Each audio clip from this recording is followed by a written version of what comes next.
आज हम जिस टॉपिक पर डिस्कस करने वाले हैं वह है स्वत्व का अंतरण। टाइटल, ट्रांसफर ऑफ टाइटल, स्वत्व का अंतरण। अगर हम इसको देखें तो यह दो तरीके से हमारे सामने होता है। संपत्ति के संरक्षण के लिए पहला है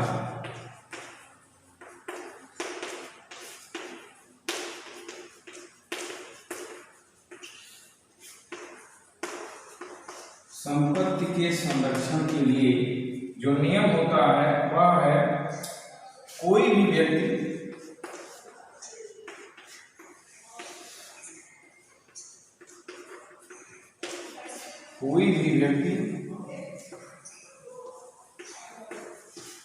अपने से बेहतर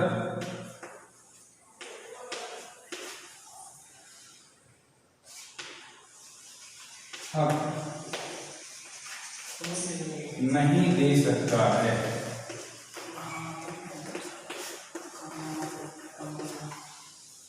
संपत्ति के संरक्षण के लिए जो सिद्धांत आता है, जो रूल आता है कि कोई भी व्यक्ति अपने से बेहतर हक नहीं दे सकता है। अर्थात अगर किसी व्यक्ति के पास जो उसकी स्वयं की संपत्ति है, जिस पर उसका पोजीशन है, जिस पर उसको अधिकार है, वह केवल उसे ही किसी को अंतरित कर सकता है, दे सकता है, इस सिद्धांत के अनुसार। अब जो दूसरा आता है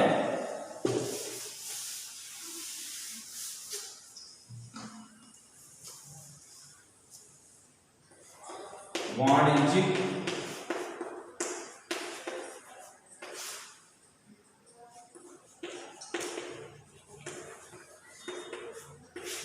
संव्यवहार के संरक्षण के लिए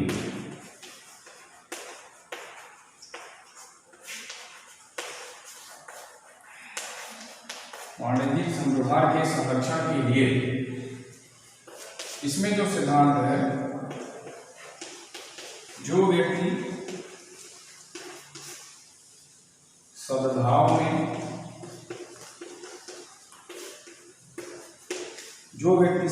में मूल्य या प्रतिफल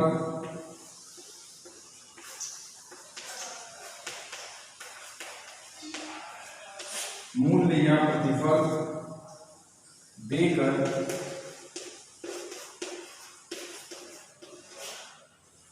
बिना सूचना के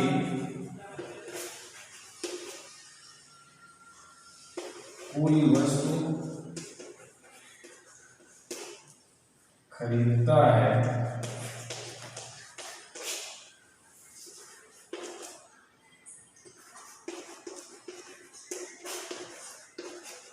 उसका बेहतर हक होना चाहिए।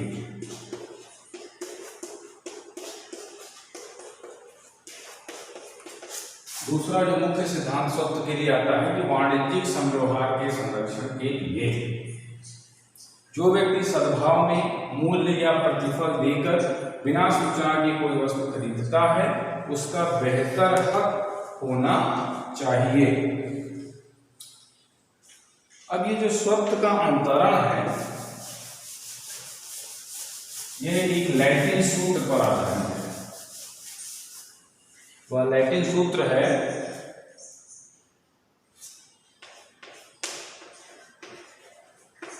नेमो डेट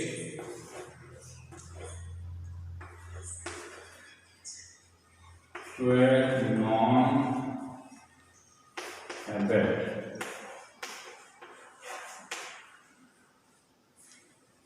नेमो डेट क्वेड नॉन हैबेट, नेमो डेट क्वेड नॉन हैबेट, यह वह लैटिन सूत्र है जिस पर स्वत्व का अंतरण आधारित है, जिसका अर्थ होता है कोई भी व्यक्ति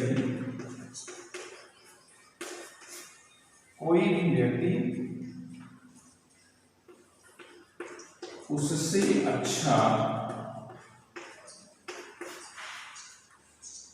जो उसके पास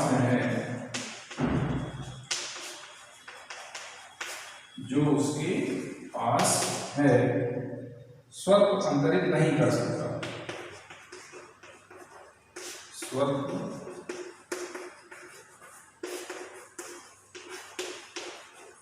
अंतरित नहीं कर सकता। कोई भी व्यक्ति उससे अच्छा जो उसके पास है स्वतः अंतरित नहीं कर सकता। अर्थात कोई भी व्यक्ति किसी वस्तु या संपत्ति पर अगर कब्जा रखता है जो उसके स्वामित्व में है तो वह केवल उतने का ही अंतरण कर सकता है। अगर वह स्वामित्व नहीं रखता है तो वह संपत्ति को अंतरित नहीं कर पाएगा। इसलिए यह जो सूत्र है लैटिन वर्ड नेमो टेट क्वेट नॉन हैबिट, यह है कि कोई भी व्यक्ति अपने से अच्छा जो उसके पास होता है अंतरित नहीं कर सकता है।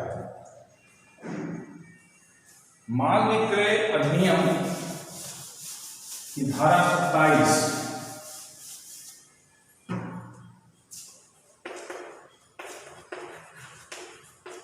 माल विक्रय अधिनियम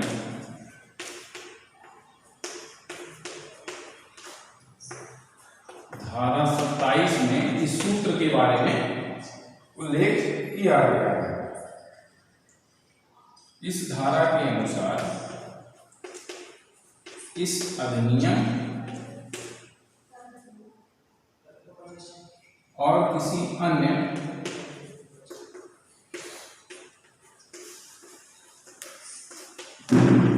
तत्समय प्रवृत्ति विधि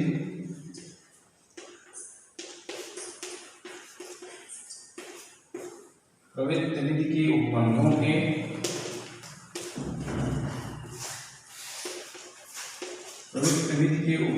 के अधीन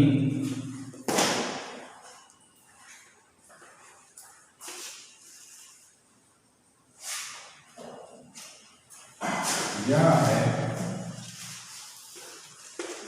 कि यदि माल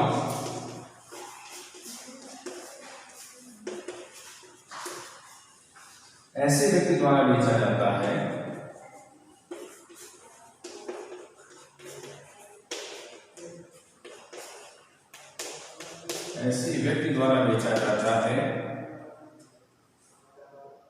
जो उसका स्वामी नहीं है,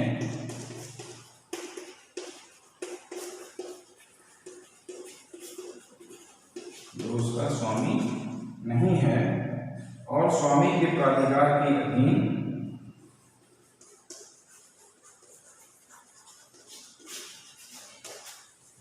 स्वामी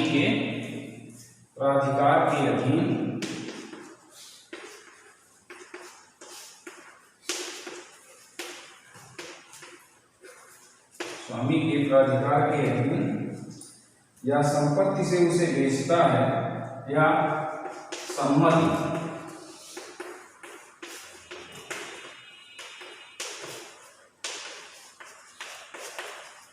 उसे बेचता है,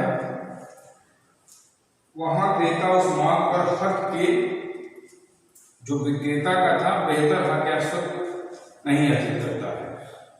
धारा 27 को अगर हम देखें, इस अधिनियम और किसी अन्य तत्समय प्रवृत्ति विधि के उपबंधों के अधीन यह है कि यदि माल ऐसे व्यक्ति द्वारा बेचा जाता है जो उसका स्वामी नहीं है और स्वामी के प्राधिकार के अधीन संपत्ति अधीन सम्मति से उसे बेचता है, वहां क्रेता उस माल पर हक के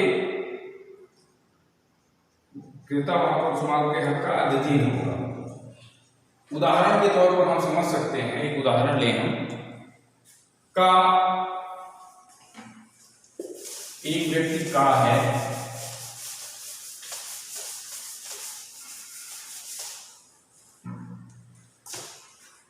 का को एक अंगूठी मिलती है, का को एक अंगूठी मिलती है, वह अंगूठी के मालिक को युक्त तरीके से खोजने का प्रयास करता है, लेकिन अंगूठी का मालिक उसको नहीं मिलता है। तो का यह अंगूठी ख नामक व्यक्ति को बेच देगा। बाद में अंगूठी का मालिक जो है वह मिलता है, उसको पता चलता है कि उसकी अंगूठी ख के पास है, तो अंगूठी का मालिक ख से अपनी अंगूठी वापस लेने के लिए वाद दायर कर सकता है। ये स्वत्व के अंतरण का सिद्धांत है। अब इसके अपवादों को जरा देख लिया जाए। जो हमारा मैगजीन था नेमो डे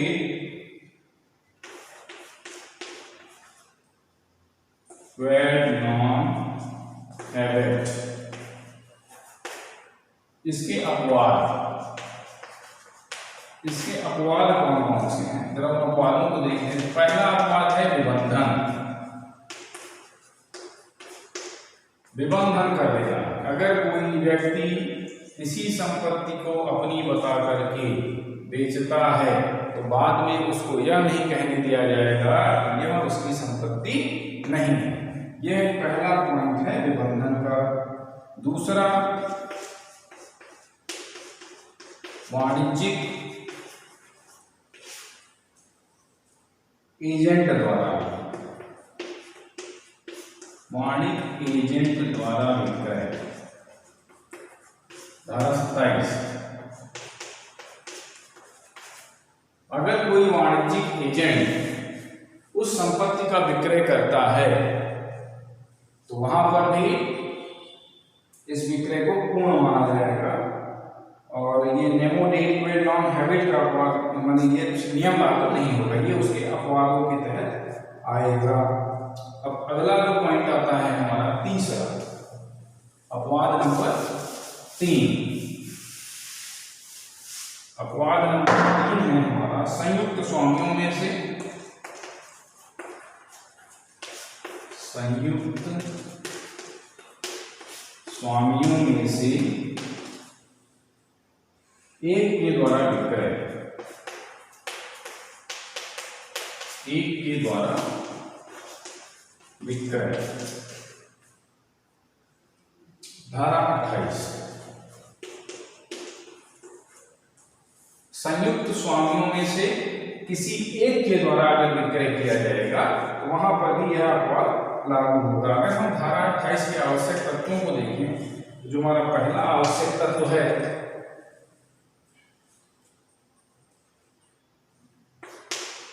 विक्रय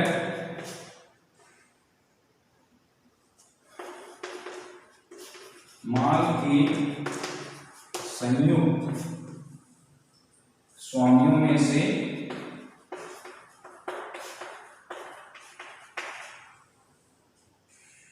एक के द्वारा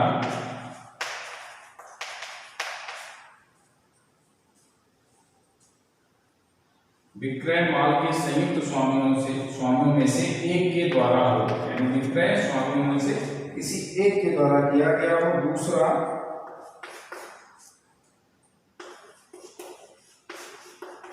माल ऐसे संयुक्त स्वामी के कब्जे में हो, संयुक्त स्वामी के कब्जे में हो। तीसरा,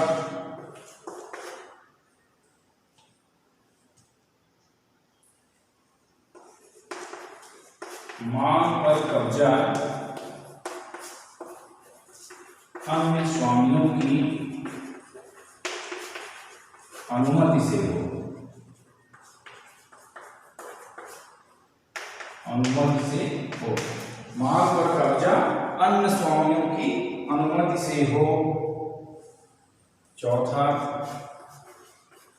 क्रेता सद्भाव में कार्य करे, सद्भाव में कार्य करे, क्रेता सद्भाव में कार्य करे तथा उसे विक्रय के समय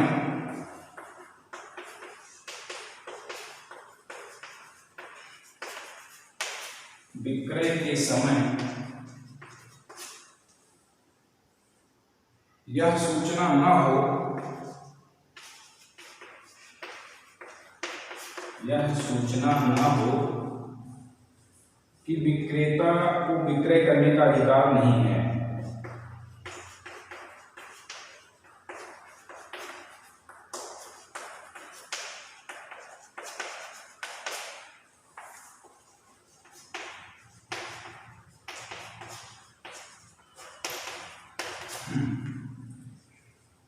धारा 28 के बंधों को अगर हम देखें तो विक्रय माल के संयुक्त स्वामी में से एक के द्वारा किया गया हो, वह जो माल हो वो संयुक्त स्वामी के कब्जे में हो और वो माल पर जो कब्जा है अन्य स्वामियों की अनुमति से हो, क्रेता सद्भाव से कार्य कर रहा हो और उसे विक्रय के समय यह सूचना ना हो कि विक्रेता को विक्रय का अधिकार नहीं है।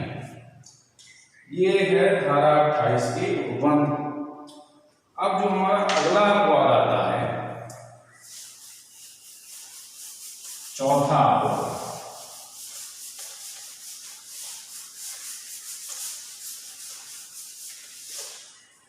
अपवाद नंबर 4, शून्यकरणीय संविदा के अधीन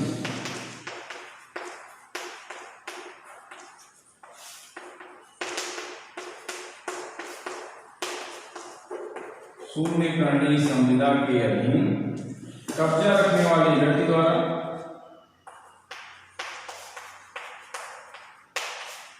कब्जा रखने वाले व्यक्ति के द्वारा विक्रय।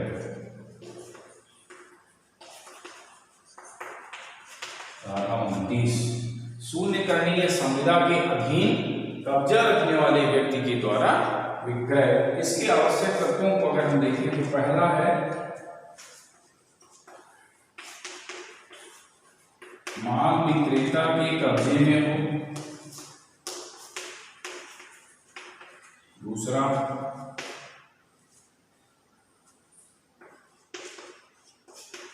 माल पर कब्जा भारतीय संविदा अधिनियम, भारतीय संविदा अधिनियम 1872 की धारा 19 और धारा 19 का के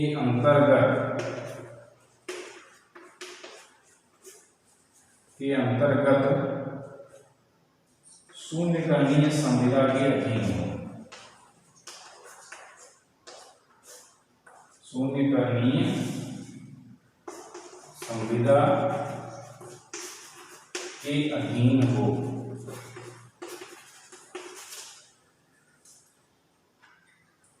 माल विक्रेता के कब्जे में हो, माल पर कब्जा भारतीय संविदा अधिनियम 1872 की धारा 19 और धारा 19 का के अंतर्गत शून्यकरणीय संविदा के अधीन हो। तीसरा, विक्रय के समय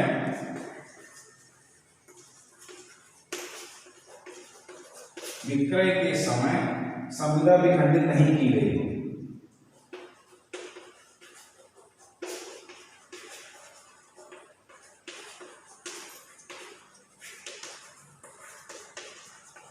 विक्रय के समय संविदा विखंडित नहीं की गई हो। चौथा पॉइंट,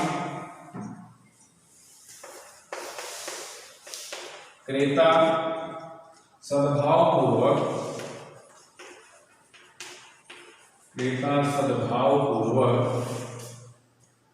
क्रय करे, सद्भावपूर्वक क्रय करे तथा उसे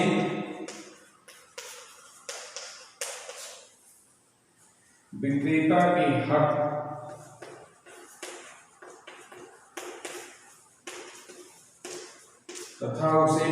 के हक की त्रुटि की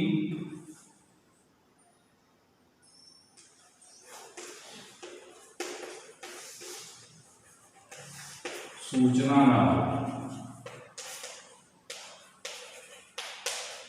क्रेता सद्भावपूर्वक क्रय करे तथा उसे विक्रेता के हक की त्रुटि की सूचना ना हो। इन आवश्यक तत्वों के तहत जो धारा 29 के आवश्यक तत्व हैं, ये कुछ अपवाद हैं। Nemo day Quad non habit जो हमारा सूत्र है कि कोई भी व्यक्ति अपने से अच्छे स्वत्व को अंतरित नहीं कर सकता है।